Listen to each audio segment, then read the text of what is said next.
Yeah. Okay. Tell me about growing up. Growing up in Dayton was rough. I mean, you had high crime rates. You always had to watch your back everywhere you went. There wasn't much opportunity in Dayton, so you had to make the best out of what you had. And one thing that kept me pushing was my mother.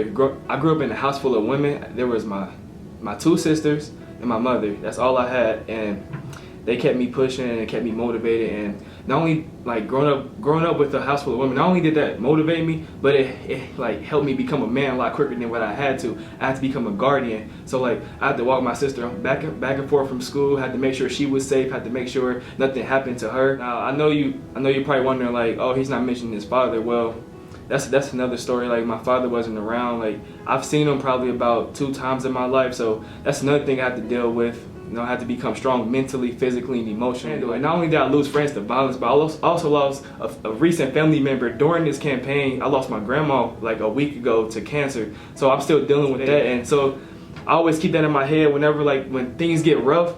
I'm like, I'm not just doing this for myself, I'm doing this for my family, I'm doing this for my mother. I want to make my mother proud. So as president and vice president, we're going to work with women student initiatives on helping a women's center get put up.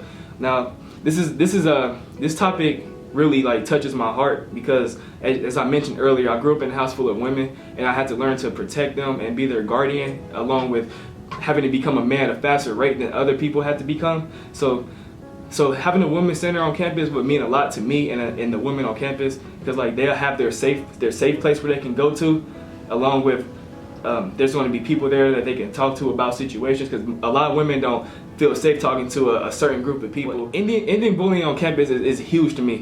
One thing that I can offer is, if you're being bullied, like I can be someone you can come talk to, because I've experienced bullying. So, and another thing I'm going to do to tackle bullying is I'm going to make sure that there are programs that educate people on like what's bullying, because a lot of people don't know what bullying is. Like bullying, the other campaign, they're already involved with USG. They're on the senior staff. They're on the senior staff already, and I feel that if you're already a part of something that isn't working, then you've had your chance. It's time for new leadership to come in and make sure that things get done the right way. I personally have never seen USG do anything within the past 3 years. I feel like that's kind of both of our faults, just because they don't make their stuff as public as they should, but also because I haven't done enough research on it. And I haven't done enough research on it, frankly, just because I don't know too much about it, or I didn't know too much about it. And I feel like that's a thing with a lot of people here on campus, is that they don't know too much about what exactly USG does, and wanting to change that culture of unknowingness and make them knowledgeable on what exactly we do and how they should hold USG to a higher standard. This past USG has not been sufficient on holding up their end of getting in contact with the community. A lot of things that they based their policies off of was based off at getting in contact with the community and different organizations on campus, and a lot of it didn't happen. A lot of it fell through just because they didn't try to get in contact with them enough. And I feel like if they did try to get in contact with them, it wasn't on a personal level. It was on I want to talk to you frankly in just business terms. And you can't expect an organization to get behind you if all you want is their business. As an outsider, I know how much transparency is needed when it comes to USG. For example, the students have no idea what's going on in USG, or even how to get on the ballot and be elected into office, which is why we're write-ins, because we had no idea how to get on the ballot. And that's one thing we're going to change. We're going to make it known what's going on in USG and how to get involved. So for example, we're going to have a digital tech officer who's going to send out weekly updates about what's going on in USG and how to get involved.